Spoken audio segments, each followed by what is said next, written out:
Hello, ni hao. Welcome to Mandarin Mama Chitchat by Mandarin Together, where two Taiwanese moms, Trista and Yao Yao, share their experiences in raising bilingual children, exploring identity, code switching, and embracing the joys and challenges of bilingual parenting. Come along with us on this exciting journey. Hi, welcome back. Thank you guys for being here every week. Or if you're new, thank you for being here. There are a million things you can do, but you are actually listening to our podcast, try to learn and grow together in this amazing, loving community. I just want to thank you so much. I'm so grateful. Today we have Claudia. Claudia, she is originally from Hong Kong. She moved to Canada when she was 7 years old. She continued to study Mandarin Chinese because her mom made her to go to Chinese school even though she hated it. But now as a grown up, she's so thankful that she pushed through and her mom actually forced her to push through. So now even though she immigrated to Canada at 7 years old, she's very fluent in Mandarin. She can read and write. So it's just a success story of, pushing through. When it's hard, when learning a language is hard, when you want to give up. Because, what we talked about was there's no child would tell you, oh, I love Chinese school. I love practicing piano. I mean, I'm sure there are some very disciplined, amazing child out there, but definitely not mine. But we never met any grown up saying, oh, darn it, I wish I didn't know another language. I wish I don't know English, or I wish I don't know Mandarin, French, or Japanese, right? You have never seen an adult saying that. I think what a privilege. It's amazing to know another language and a culture. So Claudia moved to Singapore when she met her husband. Now she is a teacher at an international school in Singapore. She has been teaching for a long time. She has passion of teaching. You can hear our conversation. You know her love for teaching, and she is always offering tips and resources on her Instagram. She has 2 kids. She is raising them in 4 languages because her husband is American Japanese. So her kids is actually going to 100% Japanese school. They're learning Japanese there. She's also teaching them English, Cantonese, and Mandarin. So it's just amazing to see how Claudia, she goes out of her way. Just talking to her, you will hear she has this master plan out even before her kids were born. She know exactly because since she's been in education for a long time, a while, she knows exactly how to implement all of these, and she has this plan out for her son's future. So it's just amazing, inspiring. She is very generous, sharing all her tips with us. So I know you're gonna love and enjoy this interview. Hey, every Tuesday we will bring on amazing human being here to share with us, to share amazing tips and their journey with us. So make sure you subscribe to our podcast. If you want to support us, if you want to hear more episodes and amazing guests coming on, you make sure you leave a review because we would love to hear from you what you like about our podcast, what we can improve. So please make sure you leave a review and subscribe. Okay, let's welcome Claudia. Hi, Claudia. Thank you for joining us today. Hello. So you are like so many things. You are a teacher in Singapore, right? And then I saw that you're teaching your kids 4 languages. So I'm like so mindful. What is going on? Can you just start introducing yourself, a little bit your background, and I'm sure you have so much you can share with us. Yeah, so I'm Claudia and I'm a teacher in Singapore. I teach at an American school and I grew up in Canada. I was born in Hong Kong. I moved to Canada when I was 7. And I'm one of those kids who's forced to go to Chinese school every Sunday. And so I had pretty good foundational skills, I think, in Chinese until, second grade, end of second grade. And then my mom forced me to go to Chinese school every Sunday. And somehow, like, even though I didn't feel like I learned anything in Chinese school, I managed to just be okay in Chinese. Like, just from going to Chinese school once a week until I graduated from high school from the Chinese school. And then I moved back to Hong Kong after I graduated. I worked for a year in Canada. I went back to Hong Kong, taught for like 7 years, and then moved here with my family. And yes, I do. I teach my boys. I homeschool them because they go to Japanese school, and daddy's Japanese American. And I mean, if we go into it later, I had this all hatched out when they were young, like what to do, because I'm a bit of a nerd. I also read up a lot about language development, and as a teacher, I kind of like need to, because I have kids coming from like different, with different backgrounds, and I need to have an understanding of what helps them. So my language plan is that I will send them to Japanese school and outsource that one language, and then and I don't want to overwhelm them with tuition. I think that's the trend in Singapore, right? You send them to like a lot of classes, and I don't want to do that. And so I keep up with their English at home, because speaking, like, you'll see a lot of kids who can like native speakers, they speak very well. It's their mother tongue, but they can't write well, nor can they read. So that's one thing I make sure I don't just assume, oh yeah, they speak English at home with their brothers.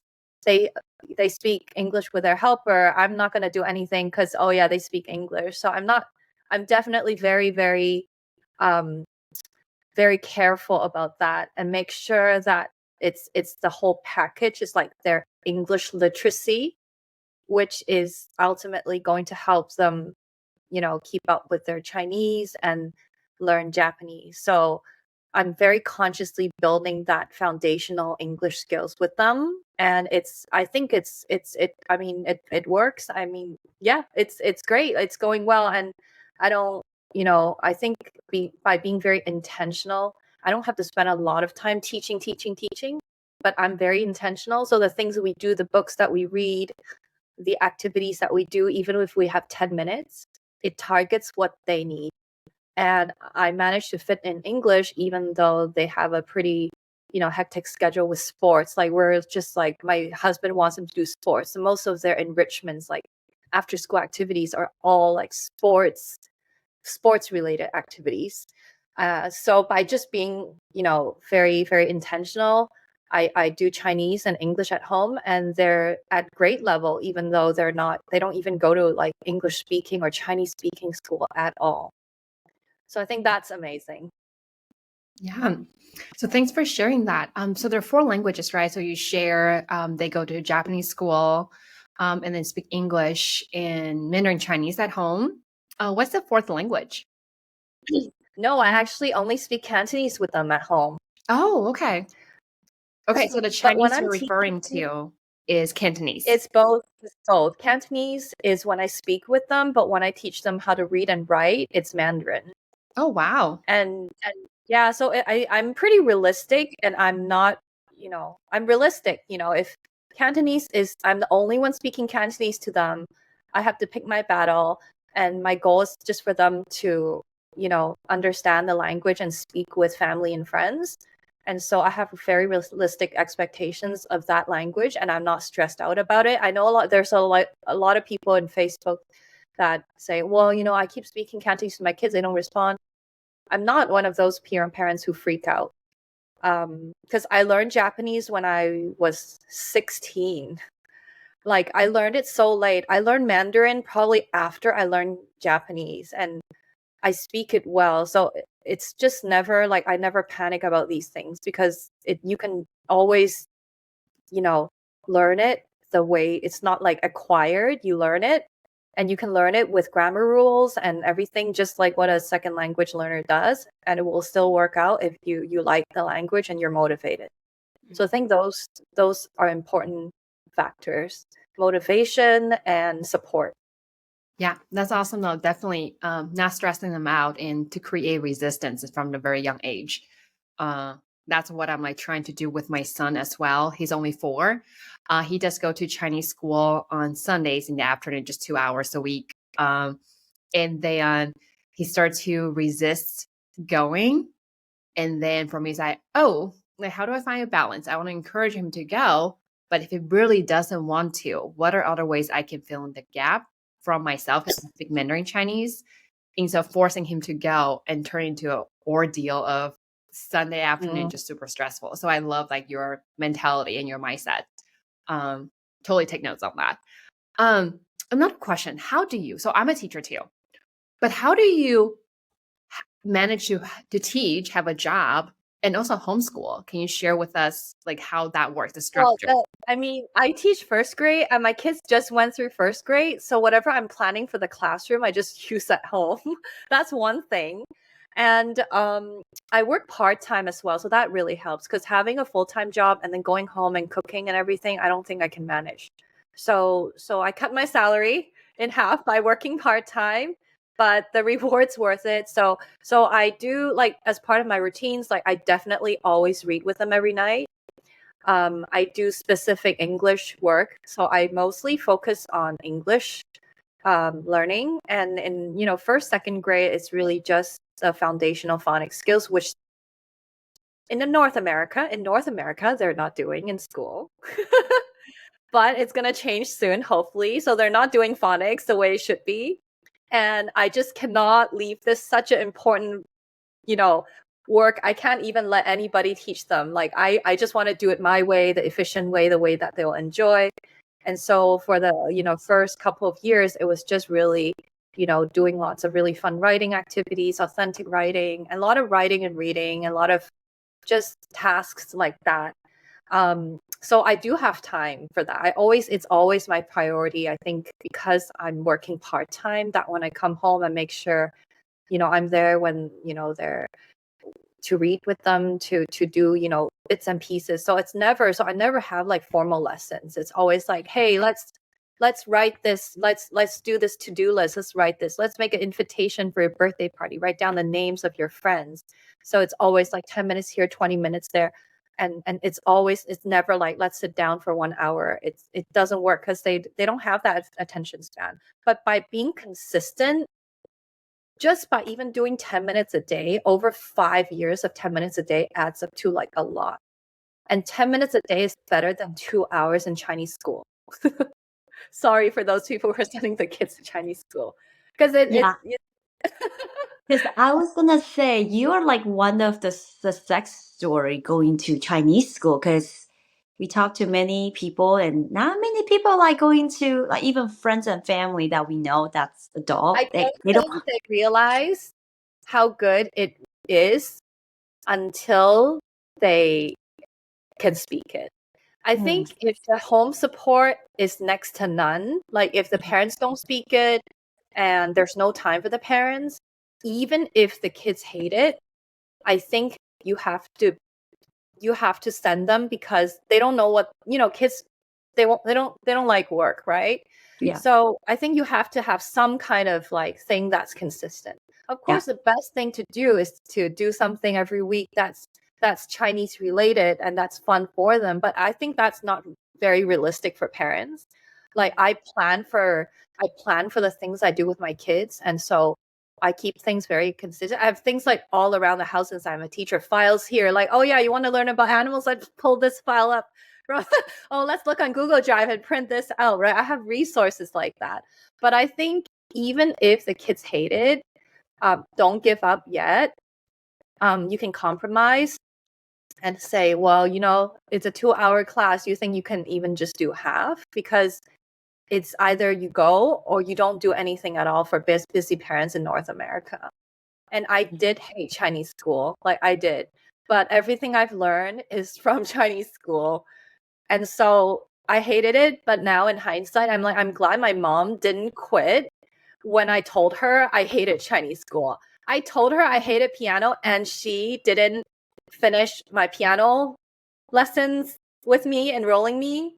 And now I can't play anything. Like, she listened to me. What if like she let me continue? I would be like in, a grandmaster. So that's correct. Like, you're right. Because when we interviewed Gwen like a few months ago, that's exactly what she said. She said, every child hates, piano or going to Chinese lesson. But when you're a grown up, nobody's gonna say, "Oh, I hate that I know Chinese," or "Oh, I hate I know Oh, piano," nobody. or this. It's like a skill.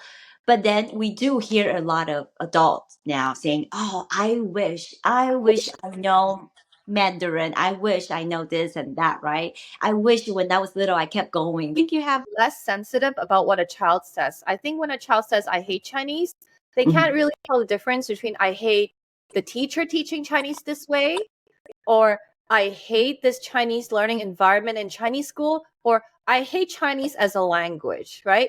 So if they're really just hating Chinese because it's taught in an institution like that, then you got to find other fun ways to balance it out so that they don't associate Chinese only with Chinese school.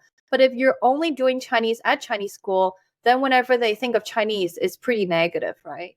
But my kids have piano lesson, and the teacher speaks Chinese. So it's like they will never say I hate Chinese, because then they don't really associate it with like just the writing. And our tennis coach is from China, so he speaks Chinese to them too. So it's in their world, Chinese is with like tennis that they like, piano that they love. It's with taking, going to, plays with mommy, reading with me. So I can't say that they hate Chinese, but they hate doing maybe like certain things in Chinese, like writing a character out like 50 times. Yeah, they hate that. So as parents, maybe like it's not, you have to figure out like, is it most likely it's not the language. It's the environment, right? So you just need to balance it. With something fun. So, what language do they speak generally? Not at home, maybe school or the community? Because I know Singapore is so multicultural. There's so many languages who are speaking. I think mainly maybe English. Yes, English. And then if they're at school with Japanese friends, then it would all be Japanese. And when they're Japanese friends like coming over, the whole family speaks Japanese. Chinese friends over, daddy can't speak Chinese, so then everyone speaks Chinese kind of thing. But definitely most comfortable speaking English. And I think that's great because it means that they're comfortable in their mother tongue. And there's a lot of code switching going on as well, which is also good, because then if they can't use a vocabulary word, they just use whatever they need to express themselves. So the community language in Singapore is English. Yes. Yeah, I love your approach earlier when you said you don't really like stress about it, because I think a lot of us we are stressed, right? Like, oh no, she's starting speaking English more and more. Like, I think we're losing the language, and like you said, I mean, you didn't learn Mandarin or till you were 16. So I feel Yeah. like if you have that motivation, we don't have, like, we just do what we can and try our best and stay consistent, and they can always pick up the language, whatever it is, Japanese, Mandarin, French, they want if they're older, right? Yeah, and you can't like it's out of our control whether they're going to be motivated to learn it. Like my parents definitely didn't think I would be speaking Japanese like 20 years after learning it in school. But they did like pay for my school, like they send me to Japan for exchange. Those are things we can do. And then whether the child will continue to learn, that's really up to them. But I think as parents, maybe to make ourselves feel better, we just, force them a little bit and not give up when they say they hate it, and balance it out with something that they don't hate. I think that's really the most we can do. And I do feel that, like my kids, after they leave like we went back for Christmas, so they were speaking very good Cantonese in Hong Kong, and then we came back and we didn't speak as much because there's nobody else except for me. So actually, even in like Canada or in Vancouver, there's probably more of a Cantonese community. There's like there's not even any Chinese Cantonese, like zero. Like even in the most remote part, in like you know some parts of the states, I think there would be some Cantonese classes or something, but here nobody learns Cantonese, right? So yeah, I think we can't really control what their motivations are. And if I don't speak Japanese for a long time, it also gets really rusty. And my Chinese, my Mandarin got a lot better since coming to Singapore because I work in an immersion program. So I'm surrounded by mainland Chinese teachers. And so my Chinese has gotten so much better than when I was in Vancouver, where my friends were from Taiwanese and were from Taiwan, and I had more of like a Taiwanese accent. So it's like language usage can change and your accent can also change. So it's not like, oh, my kid doesn't speak now, they'll never speak it. So I think we just need to keep that in mind. Yeah. Yeah. So earlier you mentioned the phonics, right? So I'm from Taiwan, and I first learned English obviously when I was Taiwan. I moved to the States when I was 16. And then we also learned phonics too, because I think as a foreigner, like as an English second learner, like second language learner, um, then we all learn from phonics. So I want to see how you teach phonics in English or in Mandarin or Cantonese, whatever language you teach. Could you like give us an example or kind of walk us through how you do that? Because I definitely benefit from it, and I think it's important. It's a foundation. Yeah, so basically I'll just briefly explain like how America has been doing it with the shift to kind of just like the phonics lesson. There are no phonics lessons. So the teacher reads a book. Let's say today we're reading The Hungry Caterpillar in kindergarten, right? So then you read the Hungry Caterpillar, and then you do some fun activities like, oh, the letter C, and you glue the letter C and you make craft, right? And then it's theme based, and the phonics lessons are just kind of based on the book.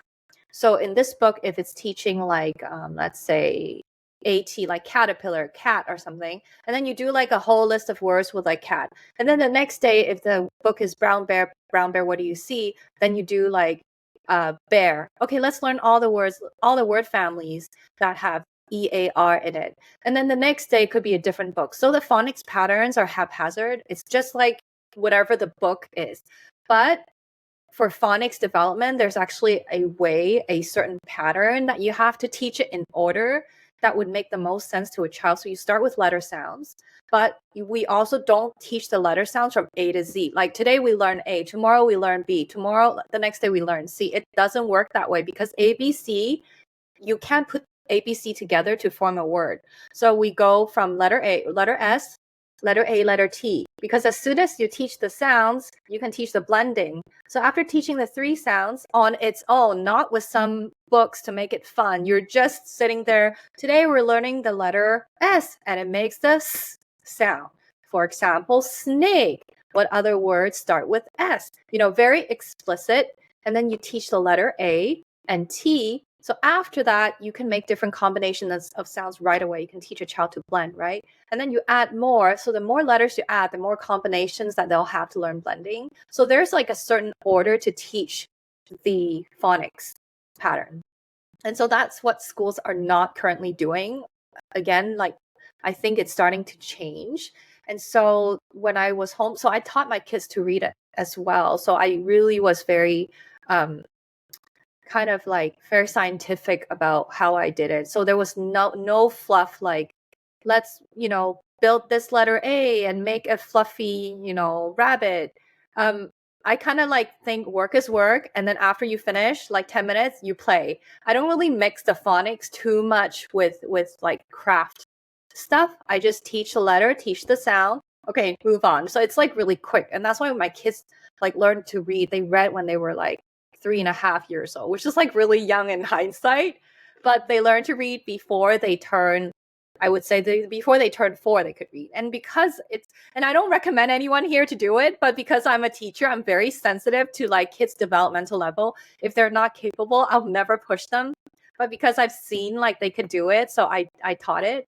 And so yeah, with phonics, it's like a very scientific thing. And there's only one way to teach a kid how to read, and that's it. All the other stuff is like not relevant, and it's just to enhance the lesson and making it more interactive and fun. So So like you said, I'm like really nerdy. This is like my thing. So no, I love it. I love it. And I feel like in China or Taiwan, because we learn bopoma, the zhuyin or pinyin, right? oh This yes, that's that's right. essentially is the phonics.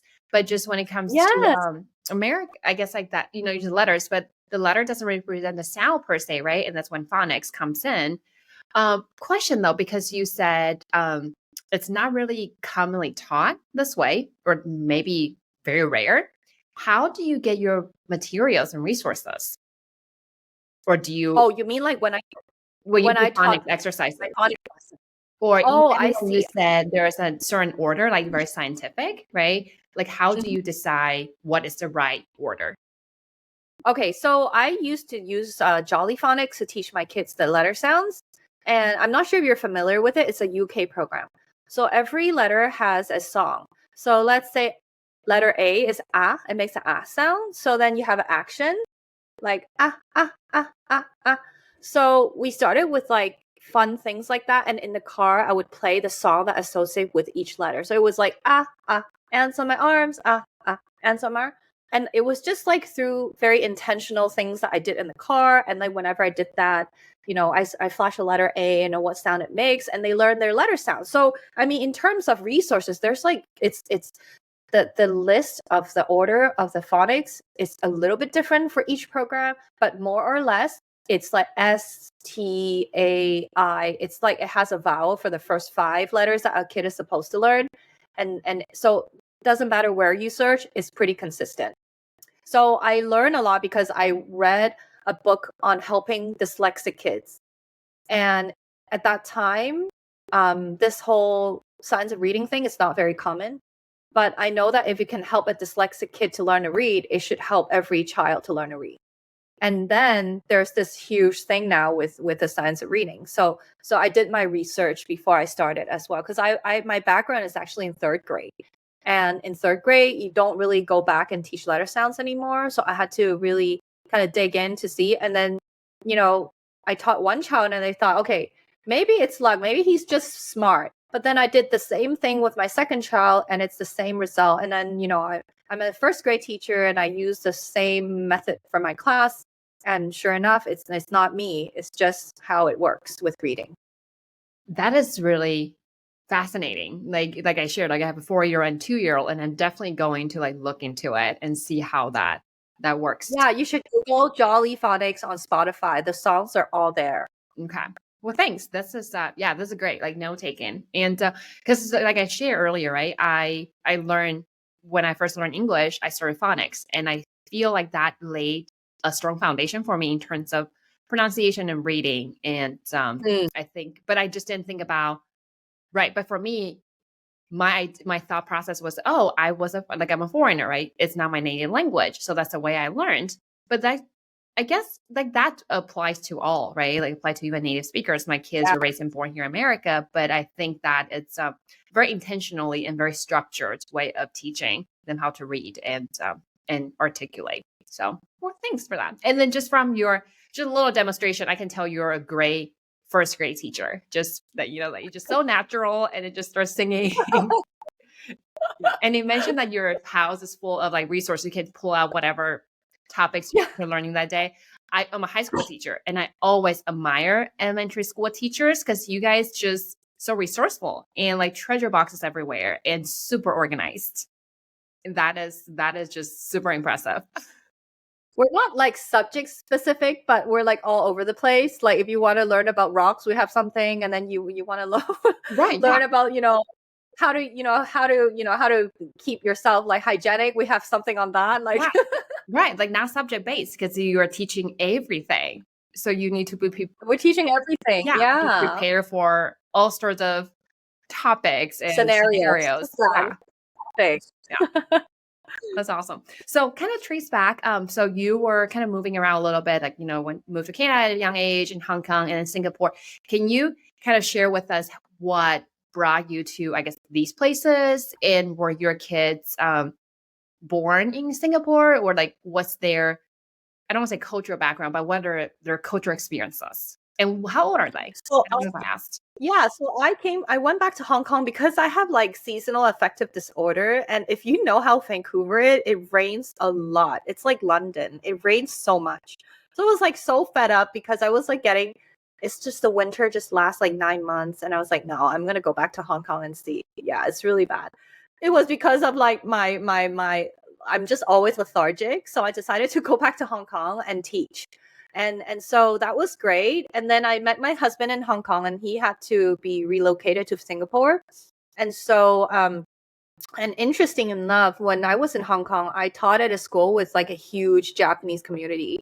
And so even though like I didn't think I would ever use Japanese ever again, I ended up using so much Japanese when I was like talking to the kids who can't speak English and also to parents.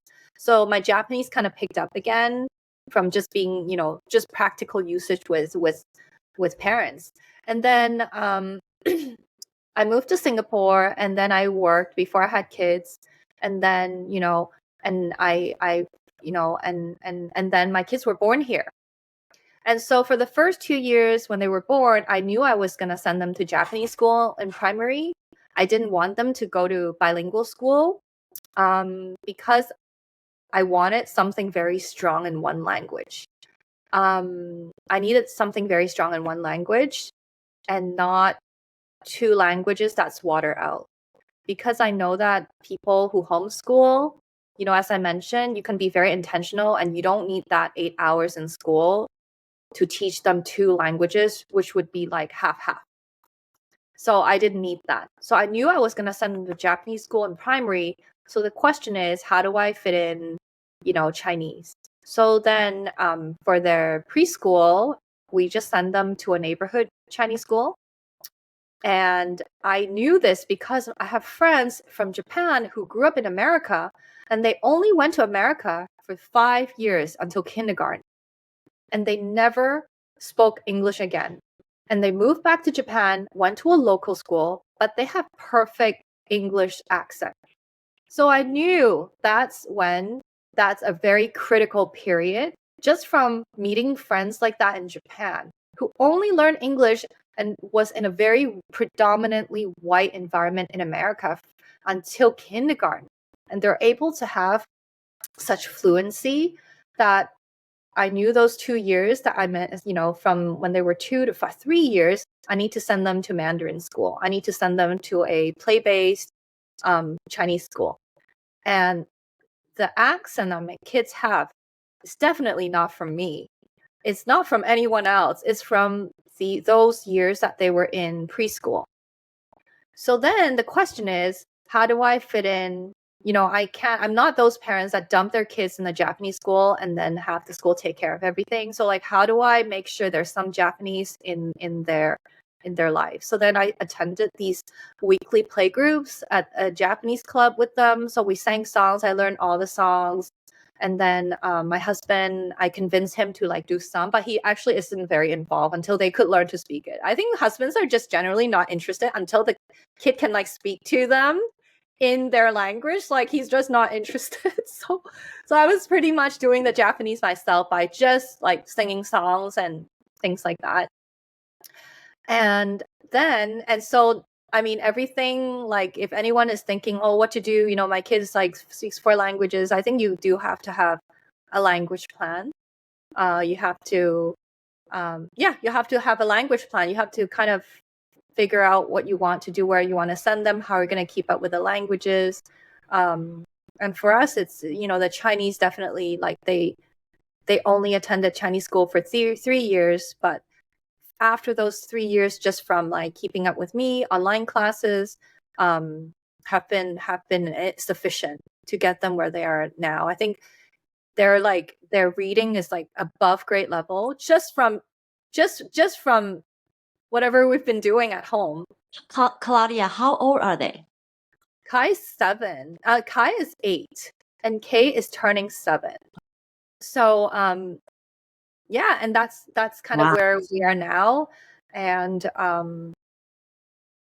yeah, I mean, the hardest one is probably Cantonese, but again, because my expectations aren't very high, I think any Chinese is good. And I don't complain if my kids understand everything but can't speak, because I think understanding it is like amazing. Like if you put me in Portugal and I don't understand it, I would be sad. But if they understand this whole other language, it's like amazing. It's like a huge plus. So I take it as like a very positive thing. Even if it didn't work out and they couldn't speak a word, I would be happy if they understood everything. Yeah. Yeah. Something's better than nothing, for sure. Love the positive mindset. Sure. Yeah. Yeah. It seems like, Claudia, you have everything planned out. Like you have this master plan before I mean, when they were baby, probably preschool, where to send them to learn Mandarin, and where to send them in primary for Japanese. It's just very impressed, like going out of your way, looking for a Japanese play group so you can Yeah. kind of, yeah, it's just very impressive. It's true though. You have a master plan. So they do attend Japanese school. So what is that? What's the structure of Japanese school? It's like because the Chinese school, like it's 2 hours. It's the same. It's like very traditional. They have textbooks, and you learn those Japanese vocabulary from a text, and there's like reading comprehension. So it's very textbook based, and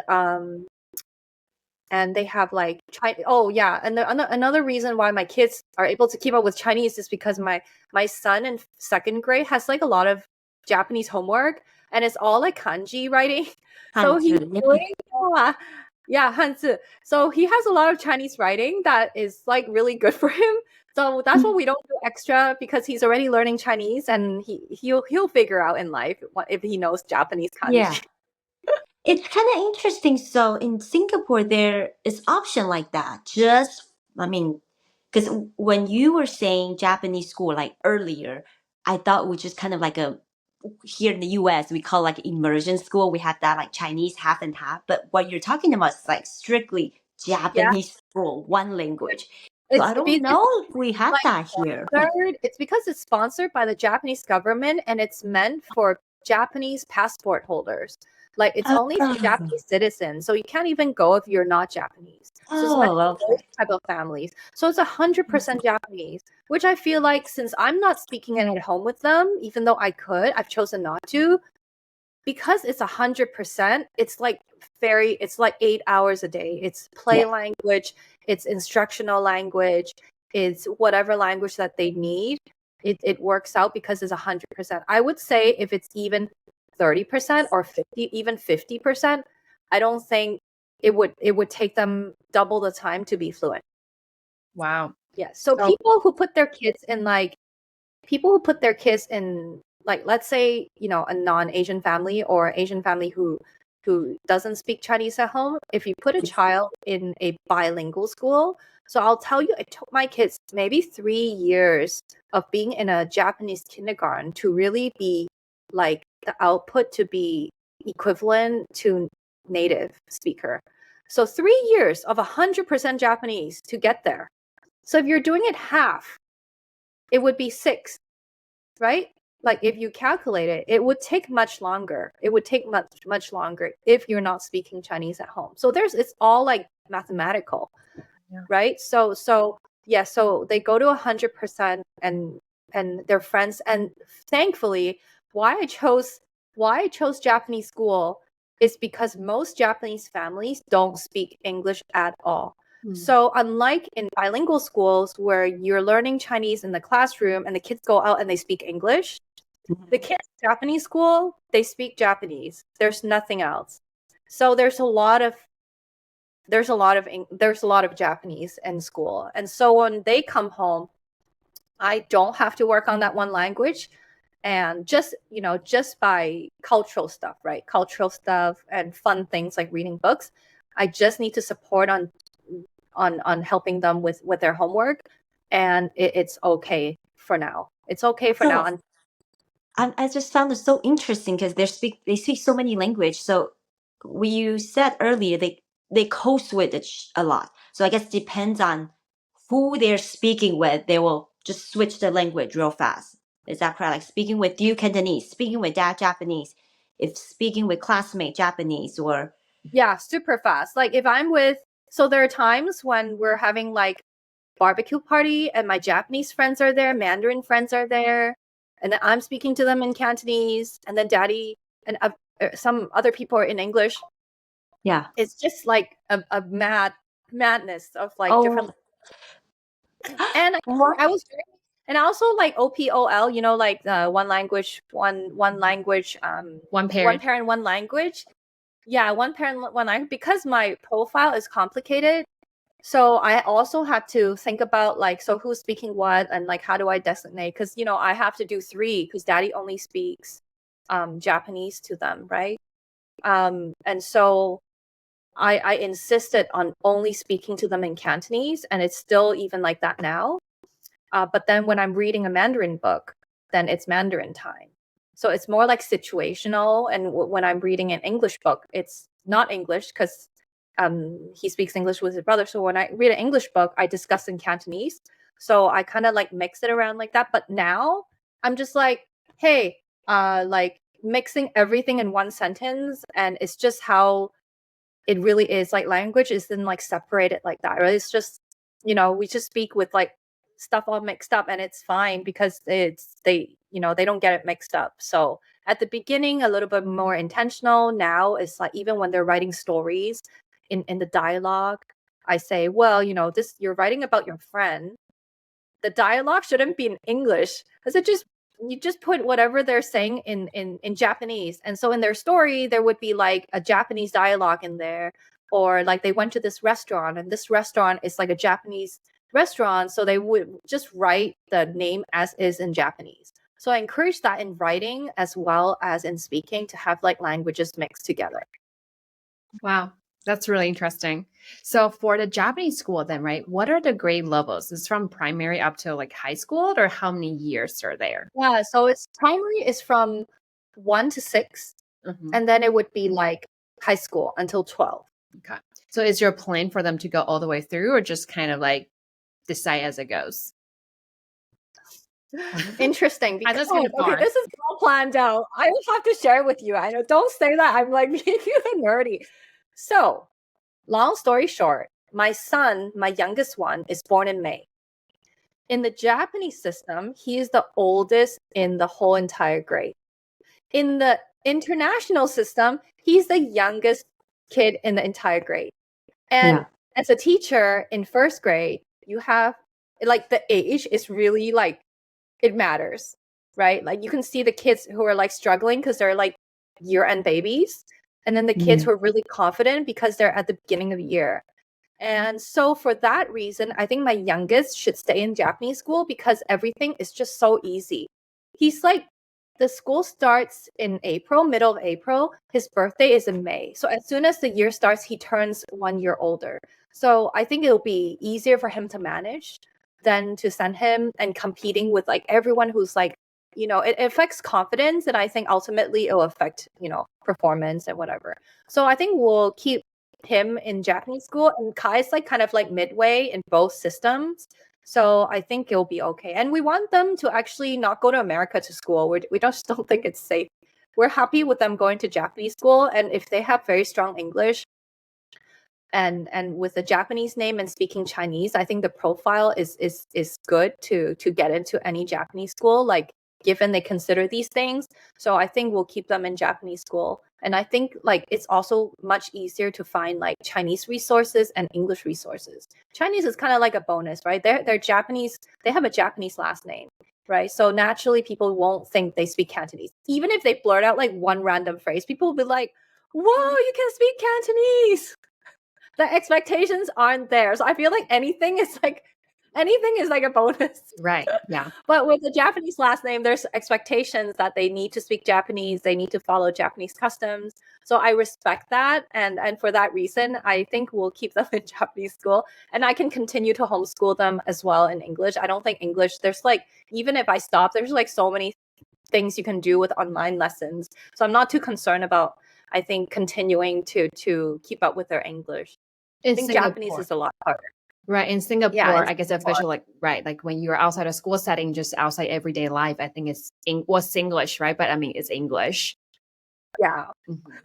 And so many tuition centers. Like there's like probably like, yeah, if you Google, there's so many. For So English. that's like, yeah, for English and Chinese. It's Mhm. just not fun. But those are my backup plans. Gotcha. So we'll keep them in Japanese school. Do you guys celebrate both sides of like festival, like Chinese New Year and Japanese holidays as well? Yeah, we select. So I celebrate the main ones in Japanese, and then the Chinese ones, I do celebrate all of it. But like, like some of the festivals are just not so much of a big deal here. And American fest, like definitely Thanksgiving, Christmas, Easter, and then like St. Patrick's Day, not really. Valentine's Day, we don't really give out, Valentines. So we just pick and choose, but it does get really busy. But I think, yeah, like I'm not going to overcommit. I'm just going to do what I can. Right. Like if we happen to read about it, we'll celebrate it. But I cook a lot. So I do it through food. So huge Chinese meals, huge like Japanese New Year's meals, Thanksgiving, like huge Thanksgiving meal. And so from that, more than doing craft and things, This is the we best just way. read books. Yeah, we just eat. I mean, they eat, I cook, and then we read books and just something simple and a little bit of crap, but not too much. Just simple stuff. Yeah, But when they're older too, though, they can participate, help with cooking too. And I think that's huge. exactly. And I think, yeah, I want them to remember the festivals by the food that like I cook. For selfish reason, I just want them to remember, and bring their girlfriends home, maybe like And the like a family event. And that's amazing. And so win-win situation. You guys are spending time creating memories together, but also get to enjoy this delicious food. yeah, and it doesn't get like food doesn't get outdated, No. or it doesn't, you don't outgrow with age. Like as a matter of fact, the older you are, the more you appreciate home cooking. Yeah. So I think, guys, it's good. That's a great Just by investment. celebrating. Yeah, it is. So another question in terms of the Singapore, I guess, education system or school system. So they're Japanese schools. So would you say so are there other like Chinese school as well, but just maybe for Chinese families only, or just like 100%? No, so there's none of that. So it's there's like French English schools. So French English schools, and these are all private schools, right? They're not part of the local schools. So if it's like international school, they're French English school with a pure 100% French stream and a bilingual stream. There's Swiss schools, there's German schools, but mostly those are not 100%. They're like bilingual. So I would say only French is like you can choose 100% stream for kids who are going back to France, and then there's the Japanese school. There's not even 100% Chinese school, actually. There's you can't find it. Yeah, I think I would be tempted to send my kids if it was like 100% Chinese, because anything 100% I think is good. Right. Yeah. I think that's 100% is not like, you can't manage both. Like it's. Oh, I wish we have that here. I would totally send them. But only, I think it just works out because I'm an English teacher. I think most moms would worry if it's like 100% Chinese. Like, what if they can't, So I don't think it's probably a very good option for most parents. They would worry about not picking up English, right? Yeah. Yeah, especially like you mentioned, the Japanese families, a lot of them, they speak very limited English. And then while the common language being spoken is English, and there will be a gap there. Yes, exactly. So it's only because these kids need to go back to Japan for school that there's such an option for them. Yeah. Yeah. But I'm just like super amazed by how intentional you have been and you are in everything. It looks like simple. I mean, it's not easy, but simple, right? But then like every single action and decision you made, there is a long-term goal, or there is an intention. Yeah, you don't have to be intense, but you need to be intentional. Yes, yeah. Right? You don't have to put them into Chinese class 5 hours a day. You don't have to do like hours and hours of weekend class. But if you decide to have them, do a piano lesson, search for a teacher who can speak Chinese. If you're going to do, and our soccer classes, it's like all Japanese kids. So they're like doing Japanese. They're learning Japanese before they even started in Japanese school in Japanese. Yeah. And then, my piano teacher speaks Mandarin to them. She's from Malaysia. And then the tennis coach. And so the classes are all in the languages, are all in the target language. Yeah. Yes. Right. And it's like you are creating an environment. It's not the language learning and their life are integrated, not like separate. Now you're learning Chinese because you're in Chinese school, you're learning Chinese now. No, Chinese, the language learning extended to so many aspects in life. And that is like the most ideal way of learning a language, really, because when you are just like confined in your classroom, it's limited. Even the vocabulary language It's use. not authentic, right? It's Right. not authentic. And I, and working, I've always been like, I've always worked in immersion schools, and I've seen a lot of failed examples and cases where the kids have been in immersion school for their whole life. And in high school, they can't really speak it well, even though they're getting so much more Chinese. Like I know a friend who's Indonesian and they don't speak Chinese at home, but the kids go to the most prestigious like bilingual school in Hong Kong, like really prestigious. So so they went through the whole system. She went to Stanford, but she can't really speak Chinese. Because the home there was never that ecosystem. Right. There was never that Chinese TV time, Chinese music time, like picnic with friends in Chinese. Yeah. It was never in place. They relied entirely on the school. So once there wasn't school, or once there was no like the school's on holiday, the Yeah. kid loses all the language, Right. and they don't like, and in the end they lose the language. I mean, they're still pretty good, I would say, but considering how long you've been at that school and learning Chinese in such a way for so long, compared to a family like me who doesn't even have that privilege to go to like such a good school, like I would trust that school I would trust that school. I think it's probably more important for that ecosystem to be in place, including the school environment. So, the parents who are sending their kids to English schools, they don't have to be discouraged because that whole 80% of the day isn't Chinese. I think that's an opportunity for you to create something that's long-term and sustainable for your family in that would include Chinese, right? It could be like, after school practicing writing for 10 minutes. Could be something that would help the kid like achieve whatever Chinese goal that he or she has. I think that's more important. And I think that people who send their kids to bilingual school, they take advantage of the fact that they're getting Chinese and they want to give the kids a break. Like, I don't want to, I'm going to let them relax. And when they go home, they're going to just not use Chinese because, they thought they think they were thinking in Chinese for the whole day. So let's take it easy and just use English. I don't think that's a good way. I agree. I don't think that's wholeheartedly. So any encouragement for those their Mandarin might not be good, or maybe they don't have the Asian or Chinese descent. What can they do to they want their kids to learn Mandarin? What other ways? You have to, if you're not fluent yourself, you have to outsource.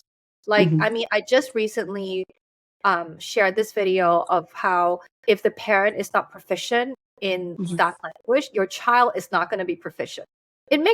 I mean, as much as we want to be in denial of that, that's just how it is.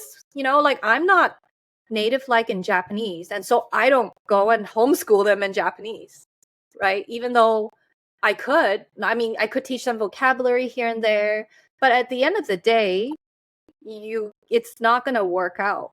So you're not proficient in Chinese. You should figure out a way of doing online lessons every weekend or online lessons every day. And I think online lessons every day for 30 minutes would be better than having them to go to Chinese school for 3 hours every weekend. Yeah. I think if you're not proficient, don't put so much stress on yourself to teach the language, but you need to be comfortable outsourcing. And yes, financially, it could be tough, but there are, teachers like, you can always find like babysitters, maybe college students in our area who speak Chinese, have them come over, host a Chinese student for the summer, and just play date, maybe like a play date. What you did, where you found a Japanese play date Yeah. group.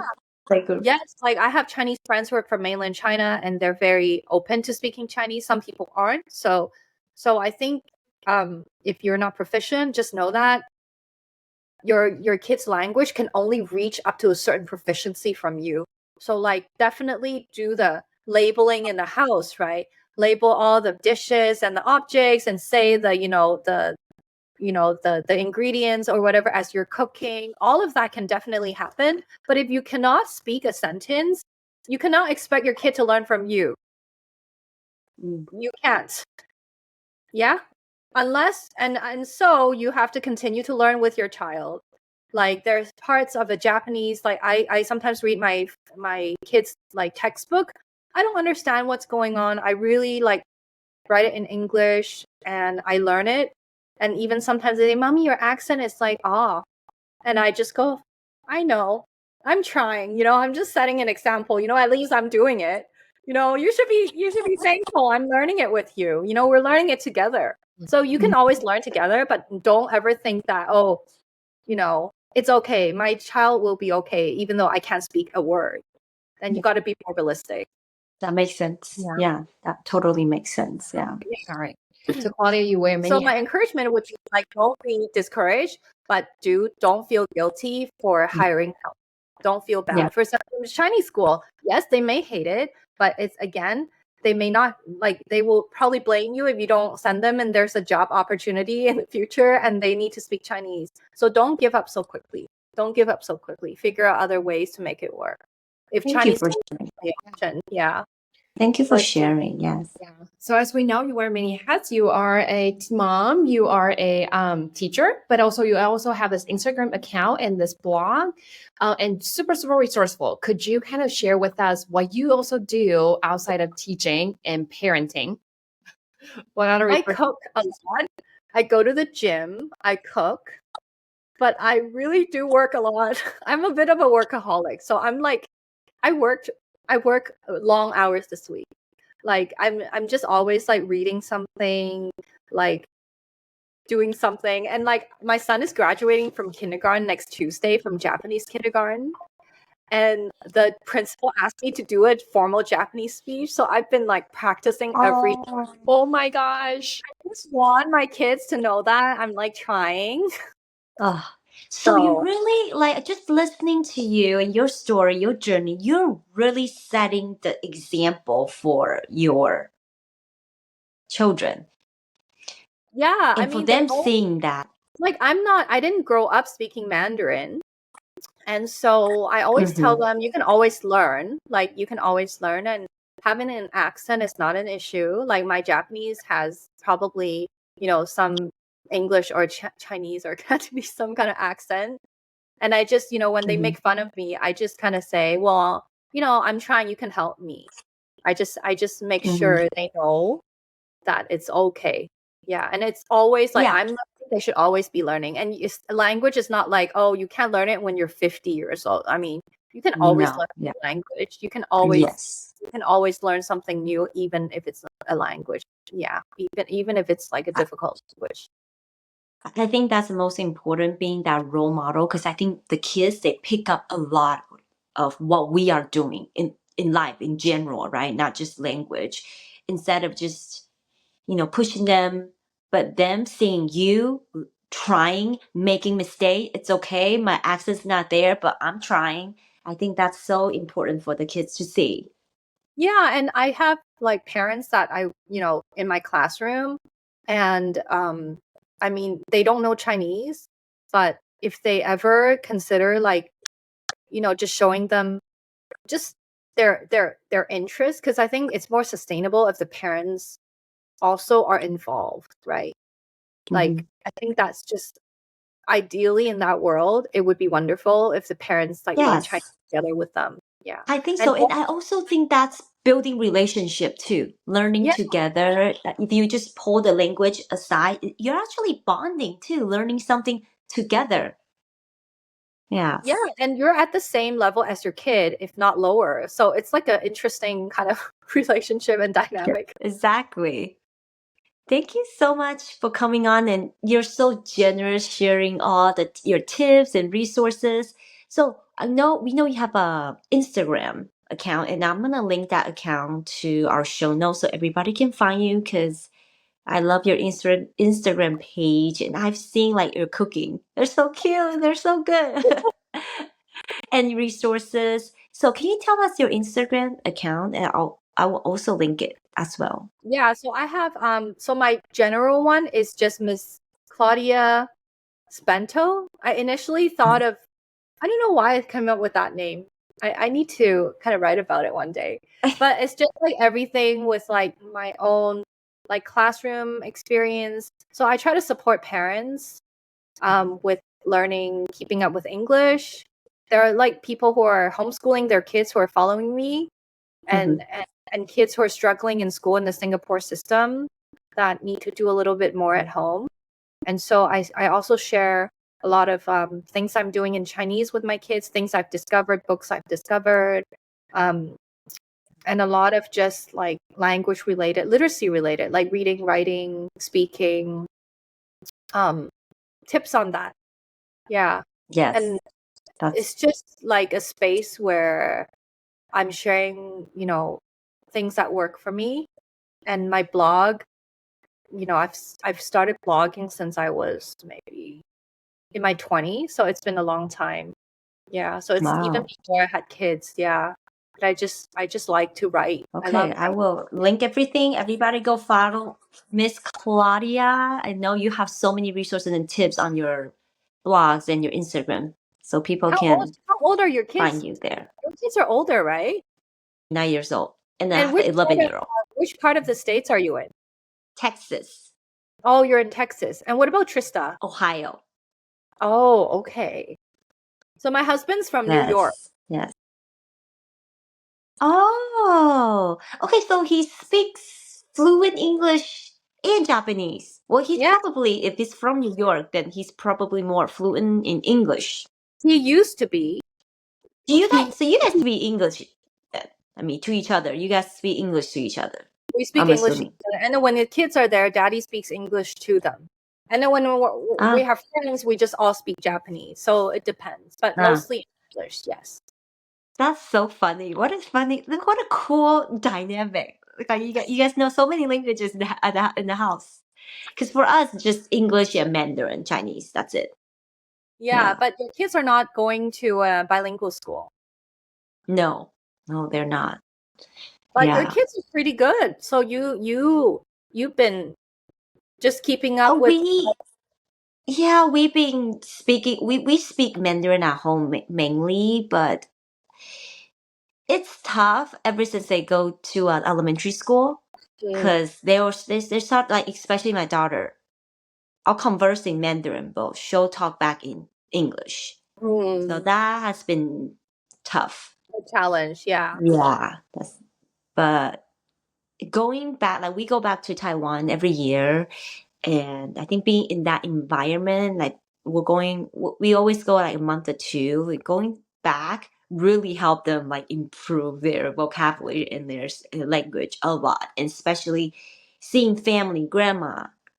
Well, you're very lucky you get to go back. Very lucky. Yeah, and that's one very important way to keep up. Yeah. Yes. Well, thank you so much for joining us. I know you have a long week. It's so late for you. You need to go to bed.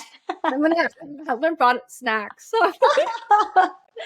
Thank you for sacrificing your time. Well, thank you.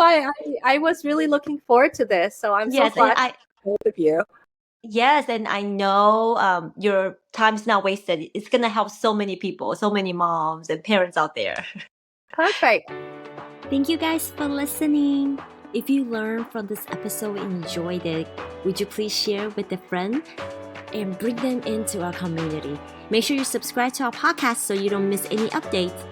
We would love to hear from you, so make sure you leave a review and follow us on social media. It's Mandarin Together Now on Facebook and Instagram. See you guys next week. Bye-bye.